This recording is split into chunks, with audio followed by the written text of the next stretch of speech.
In the last video we had seen a quick derivation of Bayes' theorem. In this video we will be looking at a couple of very simple examples, and both of these are discrete, although in the course we will be using certain continuous distributions also with Bayes' theorem. These are very elementary examples. So, in case you are already comfortable with Bayes' theorem, this is just supposed to be a review, so you can easily skip this video. So, let us return to the old problem that we were looking at. There were two baskets, one of them which was red and one of them which was blue, and we were looking at the case where there are oranges and apples and 6 oranges and 2 apples here and 3 apples and 1 orange in the blue basket. Okay. And we randomly pick a fruit out of one of these baskets. What we know is that the blue basket is picked slightly more times. So, we pick the blue basket with a probability of 0.6 and we pick the red basket with a probability of 0.4. So, this was the background of the problem, and let us go a little bit further than what we did in the last video, and let us ask a few questions. So, the questions listed here are: find out all the conditional probabilities, all the possible conditional probabilities for the random variable f representing fruit and the random variable b representing the basket. Okay. Then we have a couple of more questions. If you pick a fruit at random, okay, what is the probability? So, let us say you dip your hand in and you close your eyes and you do not know which basket you are putting your hand in, and you are picking a fruit out of random, what is the probability that it came out of the blue basket? And the second one is essentially a variation of the previous question, which is if you pick a fruit at random and you look at it and now you know that it is an orange that you picked, what is the probability that it came out of the blue basket? Let us start with this. Remember that we had drawn the joint probability table. Actually, we had drawn the joint distribution numbers, but now I have turned it into a probability table. If you review from last time, we had a total number of 100. If you divide each of those numbers by 100, you get the probabilities. Remember what these represent. 0.3 represents the joint probability of the basket being red and the fruit being orange. Okay. So, etc. We have this as the probability of red and apple, etc. So, you can see this. So, let us address the first question. We want to write down all the conditional probabilities P of f given that B is true. So, as you can see, this takes 4 different possibilities. We have 2 possibilities for the fruits and 2 possibilities for the baskets. So, you could have an orange coming out of the red basket, you could have an apple coming out of the blue basket, so on and so forth. So, how do we find this out? We have the elementary expression for conditional probability, which we looked at in the last video. This is actually just a rewriting of the product rule. So, if you use that, now you can take a specific case, probability that the fruit is an orange given that the basket is red. Okay. So, what you are told is you have chosen the red basket, now you want to find out the probability that the fruit is an orange. Now, you can do it in great detail here as is done right now. So, the probability is given by P of f comma b, which is in this case P that the fruit is an orange and the basket is red, divided by the probability that the basket is red. And once you do that, we have this number. Remember, this is the joint probability, probability that the fruit is an orange and the basket is red, this is 0.3, and the net probability that the basket is red is 0.4. So, 0.3 by 0.4 is 0.75. This is the sort of detailed way of calculating this. We could have also calculated it in a simpler way. You can kind of do it by inspection. Given that the basket is red, you already know that there are 6 oranges and 2 apples. So, the probability becomes 6 over 8. So, that is also 0.75. So, that is the second way of doing it. Similarly, you can now find out all the other cases, probability that the fruit is an apple given that the basket is red. Again, you can do it by inspection, it is 0.25. Also, I would recommend that in case you are not yet comfortable with it, do it by product rule also. So, just to guide you through it, this would be probability that fruit is an apple and basket is red divided by the probability that the basket is red, which comes to 0.1 divided by 0.4, which is 1 by 4. Okay. So, similarly fruit is an orange, basket is blue. Given that basket is blue, if you come here, this is 0.15 divided by 0.6, that is also 0.25. You can again do it by inspection also. Similarly, probability that fruit is an apple, given that basket is blue, 0.45 by 0.6, that is 0.75. Again you can see this as 3 by 4 also. Now, it is worth noting that you can obtain this number here, which is essentially probability that the fruit is an orange, using the sum rule. Okay. So, recall that the sum rule was the marginal probability that fruit is an orange can be given as P of f given b multiplied by P b summed over all possible values of the basket. So, in this case the orange fruit could have come out of one of two possibilities, either it could have come out of the red basket or it could have come out of the blue basket. Okay. You can now write this in detail. If you got an orange, it could have either come out of the red basket, and that probability we know P of f equal to O, given that b equal to r, multiplied by P b equal to r. Similarly, the other case basket is blue. Okay. So, if you sum this up, it again retrieves the same number 0.45. Then why do this? Because I just wanted to show that you can recreate all these cases from joint probabilities or from conditional probabilities. Okay. You can similarly calculate the fact that P of f equal to A. Once again, if you are not quite comfortable with this calculation, I would recommend that you do it in detail. So, let us move on to the second question. If you pick a fruit at random, okay, so you just dip your hand and pick a fruit at random, you do not have any information about the fruit, but you just want to know what is the probability that the fruit came out of the blue basket. Now, this is more or less a trivial question. You know that the blue basket is picked out at a probability of 0.6. So, the probability is indeed 0.6. There are a few things that I would like to point out here. The first thing is, if you do not know the identity of the fruit, which is basically this example, the process of picking would simply give you probability, this number, probability that the basket is blue, which is 0.6. This probability is called the prior probability. Okay, so, please note this term, prior probability. Prior here refers to the fact that you are telling a probability for picking that fruit, or that which basket that fruit came out of, before knowing which basket it actually came out of. Okay, before knowing the identity of the fruit. Okay, so, this is prior to knowing the identity of the fruit, you are identifying the basket out of which it came, and that probability is quite simple. In fact, it was given to you before, and this probability is simply 0.6. It might seem like I am saying too much about something that does not need explanation, but you will see that this is useful as we move on forward. Okay. So, once again you could have obtained this probability P of b equal to b simply using the joint probability table.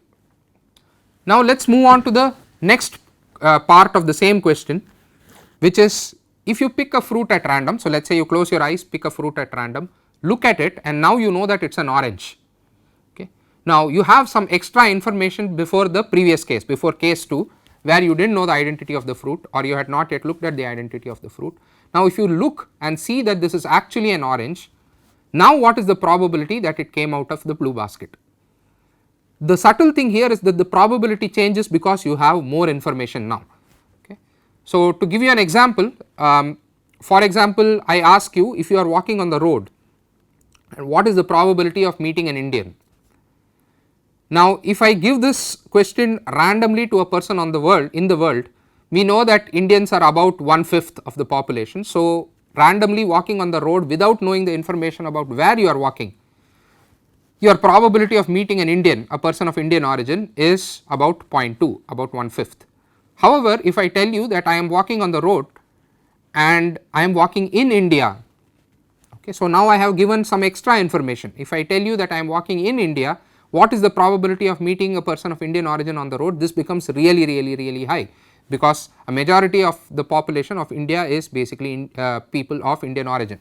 So, similarly, even though you picked a fruit, if you did not know what the identity of the fruit was, then the probability of the fruit coming from a blue basket is simply 0.6, this is the prior probability. Now, we are asking for what is known as the posterior probability, that is knowing the identity of the fruit, and we know that the fruits are distributed differently in both these baskets.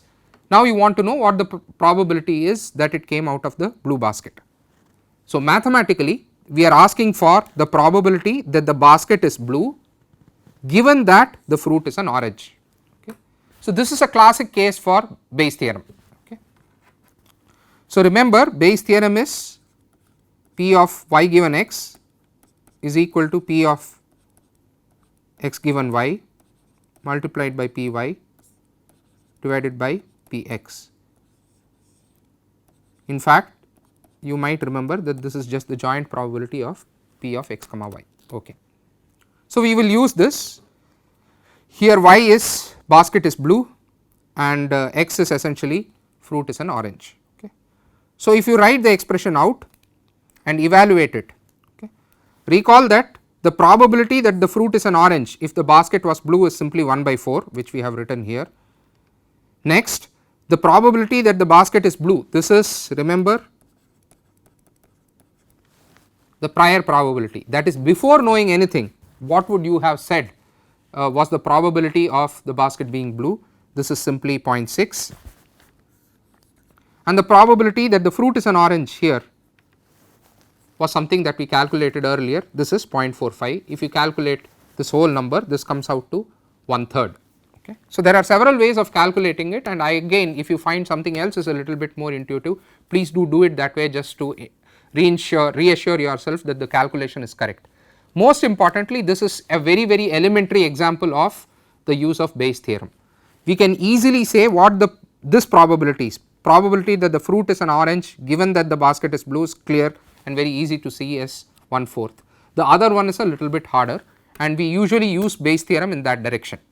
So, the difference between question 2 here and question 3 is simply this difference of not knowing the identity of the fruit, in which case the prior probability was 0.6, and knowing the identity of the fruit, in this case actually reduced the probability to 1/3. Okay. So, you can see posterior probability as a modification of the prior probability. Okay. So, we will use this viewpoint as we move on in the course. So, before you knew anything the probability was 0.6, after you knew something that comes out of the process, the result of the process, your probability is a little bit modified. So, here are some terminologies that we will be using for the rest of the course. Remember, just a repetition of what Bayes theorem is, P of y given x is P of x given y multiplied by P y divided by P x. Now, notice that usually, as we will see later on in the course, maybe about the 4th or 5th week of the course, we are more interested in the numerator in many cases. Okay. So, this is simply, this stands for proportional to, as you might know. So, we know that the posterior probability is proportional to P of x given y multiplied by P y. Now, each of these terms has a name. P of y given x, as I said earlier, is called the posterior probability. P of y, before you knew anything, before you knew about the state of particular x that you are looking at, is called the prior probability. P of x given y is called the likelihood. So, this is some standard terminology that we will be using. Okay. So, likelihood multiplied by prior is proportional to the posterior probability. So, let us take another example, again a very simple example. If you have not seen this before, the results can be a little bit non-intuitive. Okay. So, let us say a person goes to a cancer diagnosis center for a test and the test turns out to be positive. In this case, positive actually means that the person has cancer, at least the test says that the person has cancer. Now, obviously this person is going to be worried.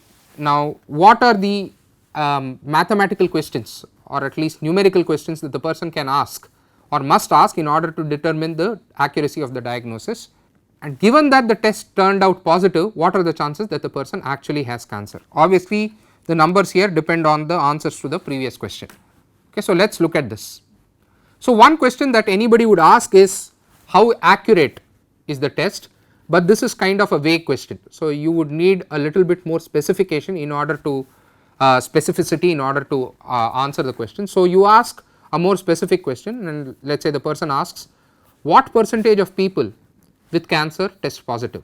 So, this is an intelligent question to answer, and the person doing the test agency tells this person that this is 99% of the people who have cancer do test positive, but this is not sufficient, okay, because the test could always say the person has cancer and you could still test positive most of the times. So, instead you also need to ask. So, these are true positives, that is people who have cancer who are testing positive. Okay.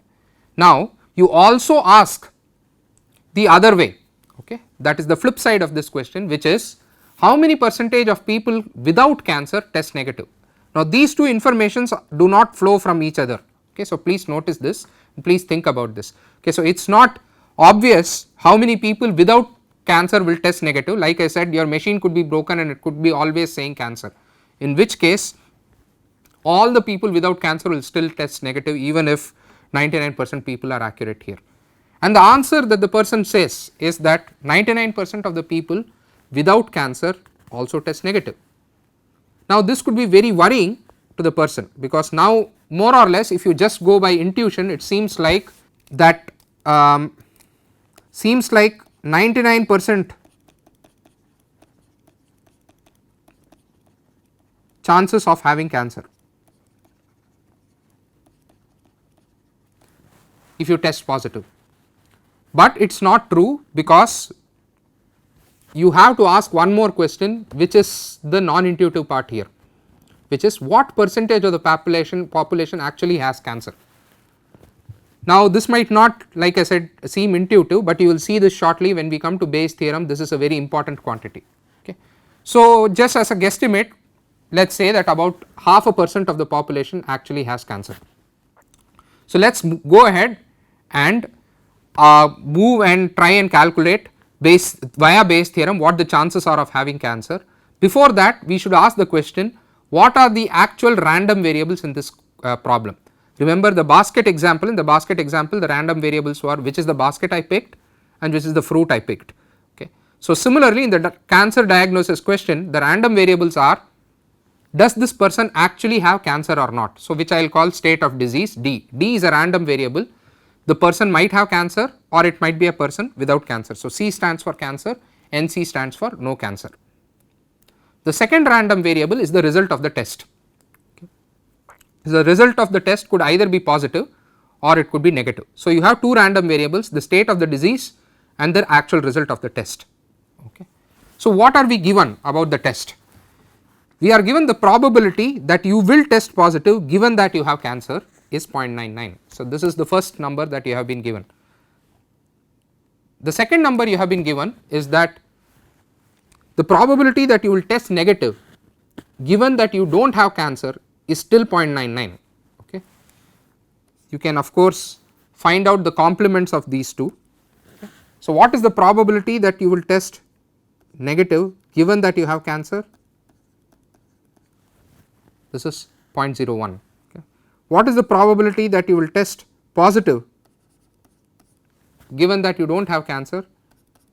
This is also 0.01. Okay. This is 1 minus P minus given NC. Okay. So, the third thing that we asked for is PC, which is what is the probability that a random person has cancer. Let us go back to the example that I told about finding a person of Indian origin while walking on the street. So, finding the probability of finding an Indian person while walking down the street when you have given no context at all about where this person is walking is what is called prior probability, and that would be about 1/5.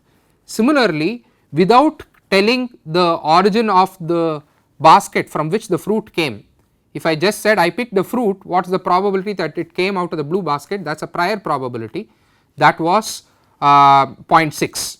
In this case, without telling you what the result of the test is, without knowing test results, the prior probability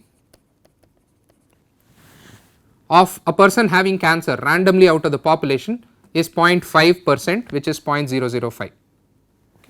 So, the question we are actually interested in is the flip side of this. We know the probability of testing positive given that you have cancer. What we want to ask is the reverse question, which is what is the probability of having cancer given that I tested positive. Okay. So, let us use Bayes theorem as before. So, probability of C given plus is the same old Bayes theorem, plus given C multiplied by PC divided by P plus. Now, this can be opened out, okay, using the sum rule of probability, which we have seen a couple of times. So, we know that this is going to be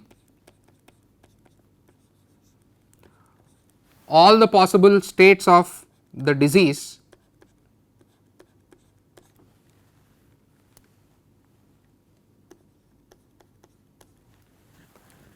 okay. So, if we open it out, disease is either cancer, or the state of disease is you either have cancer or you do not have cancer. So, if you open that off, you get P of plus given C multiplied by P C plus P of plus given no cancer multiplied by P no cancer. Okay. So, let us write these numbers out. This number we know to be 0.99, P C is the probability that a random person has cancer. This is the prior, which was 0.005, P plus given C 0.005. Notice that P of positive without having cancer was, as we saw in the previous slide, 0.01, and the probability of not having cancer is of course 1 minus probability of having cancer. So, this comes to 0.995. If you calculate these numbers, you will notice something. Numerator is 0.00495, the first number here is 0.00495, the second number is 0.00995, and surprisingly enough you get probability of cancer given that you tested positive is just 33%. Even though the test was seemingly 99% accurate, we got a probability of only 33% that you have cancer given that you tested positive. This is remarkable, okay. This is remarkable, and why does this come? If you look at the numbers here, you can find out that basically it comes due to the low prior. What do I mean by this? So, let us see this with numbers instead of probabilities. Okay. So, if we use a numerical a ratio frequentist approach to just finding out what this probability is. So, probability of cancer given that you tested positive would be, if you calculate it using number of people, it is the number of people with cancer who test positive divided by the number of people who are actually testing positive. Okay. So, what we want is, this actually includes both cancer and non-cancer cases. So, you go for a test, some people who test positive would have had cancer, some people who tested positive would not have had cancer. We want only those cases who tested with positive, and that is the probability that we want. Okay. So, let us consider a population of 10,000 people who go to the test. Out of this, okay, if it is a random selection of the population go to the test, out of this the people with cancer is going to be 0.5%, which is only 50 people. So, remember this, net population is 10,000, people with cancer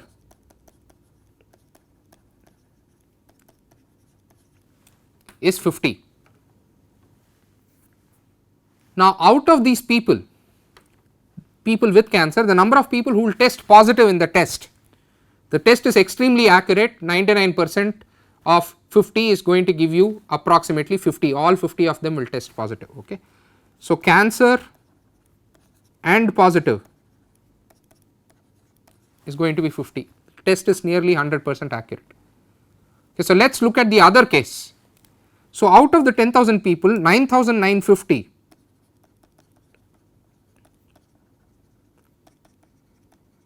do not have cancer. they also go for the test, and out of them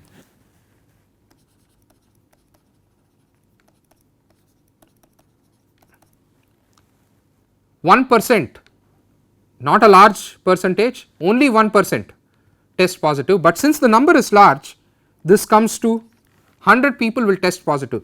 Okay. So, please notice this, if you have cancer, only 50 people with cancer are testing positive and 100 people without cancer are testing positive. So, if somebody gives you the information that you tested positive, you can now see that that is not very significant information, because 100 people without cancer tested positive, twice as many people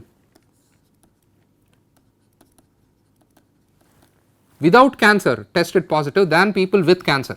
Okay. So, this basically the number comes out as this is 1/3, because this is twice. Now, it tells us several things. One is this number was this large because this number was so small. Okay. If 50% of the population had cancer, both these numbers would balance out and you will get very reasonable numbers here. The other thing you notice is what affects the test really is false positives.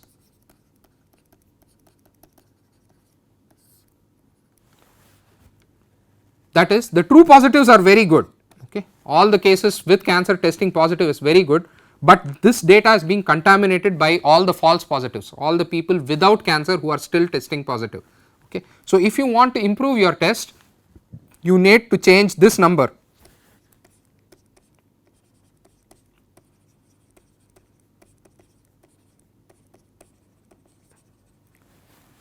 If this number is much higher, this number will become much lower. Okay. So, this is another example of Bayes theorem. In our future videos, we will be looking at more direct applications of Bayes theorem through continuous distributions, etc. This was just supposed to be a simple review of how to use Bayes theorem. The important takeaway here is the importance of the prior. Okay. So, as we will see later on, in many cases priors are assigned arbitrarily, but they can actually be a nice knob to turn in order to get the kind of results that you want. We will see this from the 5th week onwards for this course. Thank you.